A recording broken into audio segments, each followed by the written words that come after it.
देश में दिखा रहे हैं। अखिल भारतीय आयुर्विज्ञान संस्थान के बाहर बने रैन बसेरे। रात के 11 बज रहे हैं। हमारे साथ कुछ मरीज हैं और उनके परिजन हैं, उनसे बातचीत करते हैं कि कैसा है यहाँ पे, कैसी व्यवस्थाएं हैं। यहाँ पर कुछ लोग हैं, जो कुछ एनजीओ के लोग हैं, जो कुछ खाने पीने की व्यवस्थाएं जिन्होंने की हैं लोगों के लिए, परेशान इस सर्दी में लोगों के लिए, और यूं ही लाइन लगाए लोग बेचारे थके हारे। लेकिन हमारी समस्याएं अलग है, मैं उसके लिए आपसे बोल रहा हूँ। क्या समस्या है? हमारा समस्या ये है कि हमारे जो केस चल रहा है एक्सीडेंट वाला, जो डीटीसी बस वाला ने मेरा पैर को, क्या लगता है सर? कदम तो देखो, प्रशासन को हम कुछ बोलेंगे नहीं जी, मतलब पर्याप्त नहीं है। हाँ, जो कर रहे हैं वो अपने हिसाब से कर रहे होंगे, बट हम तो अपने लिए हम सोचते हैं कि हम अपने एंड से जितना कर सके हम कर देते हैं। सर हमारा जो है ना इलाज एम्स हॉस्पिटल में से चल रहा है और सफदरजंग में भी चल रहा है। ये रेफर उधर करता है, वो रेफर इधर करता है, ठीक है। लेकिन सर हम 4 साल से हमारे इधर उधर रेफर करने का क्यों, मतलब इस तरह क्यों? कारण है टाला मटोली टाइप। ये तो हम नहीं बता सकते, ये तो डायरेक्टर साहब ही बता सकते हैं जो यहाँ के हैं। ये तो डॉक्टर ने ज़रूरत समझी होगी रेफर करने की, तो इसलिए किया होगा। मतलब ये होता है कि जैसे कि यहाँ कोई मशीन नहीं है तो वहाँ भेज देता होगा, या ये हम तो नहीं जान सकते सर। लेकिन हमारे डिसीजन करने का मतलब ये है, इलाज तो मेरा जो कर ही रहा है तो वो हो ही रहा है। लेकिन हमारे को 4 साल हो गया एक्सीडेंट होते हुए। पैर में ये क्या हुआ? हाँ, पैर मेरा कटा हुआ है नीचे से। अच्छा, ये कृत्रिम अंग लगा है? हाँ, अंग लगा हुआ है। तो हमारा केस 4 साल से चल रहा है सर, ठीक है। मैं भागलपुर बिहार से आया हुआ हूँ और मैं यहीं पे यहाँ कितने दिनों से आप यहाँ रह रहे हैं? मैं यहाँ पे तो अभी तो आया हुआ हूँ कम से कम 15-20 दिन, 25 दिन, 1 महीना मान के चलो, 1 महीना से रह रहा हूँ। मैंने जब सर्दी है, खाने पीने की वो सारी कैसे? व्यवस्थाएं तो ठीक है, ठीक है, लेकिन हमारी समस्याएं अलग है, मैं उसके लिए आपसे बोल रहा हूँ। क्या समस्या है? हमारा समस्या ये है कि हमारे जो केस चल रहा है एक्सीडेंट वाला, जो डीटीसी बस वाला ने मेरा पैर को कुचला है।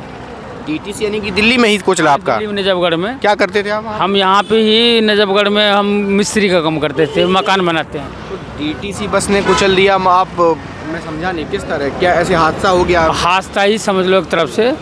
तो सर हमारे केस चल रही है द्वारका में, कोर्ट नंबर 2 में। आपका कोर्ट में केस भी चल रहा है इसके खिलाफ, डीटीसी के खिलाफ? हाँ, खिलाफ चल रहा है, लेकिन 4 साल हो। मुआवजे के लिए क्या मैं सही हूँ? मैं अभी तक मुझे 1 रुपया खर्चा नहीं मिला है, और हमने अभी तक जो ना जितने भी घर से ही खर्चा कर रखा हूँ, मुझे अभी तक कोई मुआवजा नहीं मिला है। 4 साल हो। किस कोर्ट में आपका केस चल रहा है? ये द्वारका सेक्टर 10 जो है कोर्ट, उसमें तारीखों पर जाते हैं? हाँ, हर एक महीने में जाता हूँ मैं, इधर 2 महीने से नहीं। आपके वकील का नाम? उसका नाम है AK झा।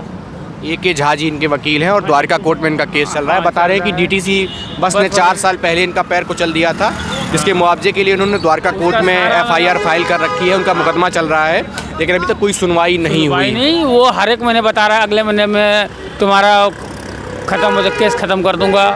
लेकिन हम बहुत दूर से आए हुए हैं, बिहार से, आते हैं जाते हैं, वो बुलाते रहते हैं, हम जाते रहते हैं, आते रहते हैं। सर हम बच्चे छोटे छोटे हैं कि कितना पालेंगे हम, कैसे करेंगे हम?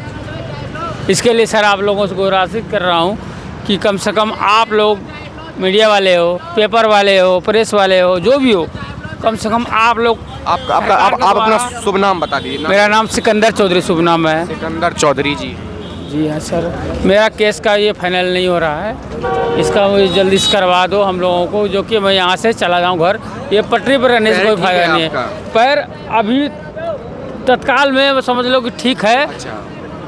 अभी एम्स में मेरा इलाज चल रहा है, अभी तक ठीक हूँ। अभी तक रैन बसेरा में इसलिए हुई, इलाज चल रहा था, रहूँगा कहाँ? हमारे पास पैसे नहीं है, 4 साल से इलाज कर रहा हूँ मैं। नजफगढ़ में रहते थे, जब से एक्सीडेंट हुआ है मेरे पास 1 रुपया नहीं है। मैं यहाँ पे रह रहा हूँ पटरी पे, जब से ये लगा है उसमें मैं आशा करता हूँ जल्द आपका कोर्ट केस निपटेगा। हमारी चैनल के माध्यम से लोग देखेंगे तो शायद इसका कुछ त्वरित प्रभाव हो।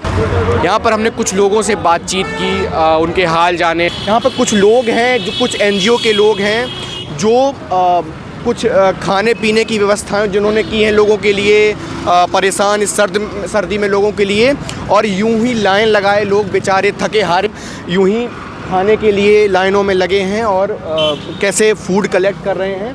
यहाँ कुछ लोग हैं, मैं उन्हें अभी डिस्टर्ब तो नहीं करना चाहता, लेकिन समय के अभाव को देखते हुए मैं सर से 2 मिनट बात करना चाहता हूँ। सर क्या नाम है सर आपका? अभिषेक। किस एनजीओ से हैं सर? सर हम कोई एनजीओ से नहीं है, स्वयं सेवा कर रहे हैं। क्यों ज़रूरी समझा आपने इस पहल को? सर ठंड हो रही है और ये ऐसे सोते हैं रोड पे या वहाँ पे, तो इस वजह से हमें ऐसा लगता है कि थोड़ा उनको भी फील हो थोड़ा। यूं ही आप इसी तरह रोज़ का बांटते हैं? रोज़ तो नहीं, बट हाँ मोस्टली बांट देते हैं। आप यहाँ रोज़ मतलब मोस्टली आते हैं, आसपास देखते होंगे कि लोगों को रहने की व्यवस्थाएं नहीं हैं, लोग फुटपाथ पे सोए हैं या फिर नीचे रैन बसेरों में सोए हैं। कुछ कदम उठाए यहाँ की सोसाइटीज़ ने, यहाँ के प्रशासन ने, क्या लगता है? सर कदम तो देखो, प्रशासन को हम कुछ बोलेंगे नहीं जी, मतलब पर्याप्त नहीं है। हाँ, जो कर रहे हैं वो अपने हिसाब से कर रहे होंगे, बट हम तो अपने लिए हम सोचते हैं कि हम अपने एंड से जितना कर सके हम कर देते हैं। जी, आप देख सकते हैं कि कैसे इस सर्द रात में, कड़कड़ाती ठंड में, जब लोगों की हड्डियां भी जम जाती हैं, ऐसे में ये मानव हैं जो महामानव मैं बोलूँगा इनको, ये आते हैं और कैसे चाय, बिस्किट, ब्रेड या फिर जो भी इनसे बन सकता है, जितना ये सामाजिक सेवा में कर सकते हैं वो करते हैं।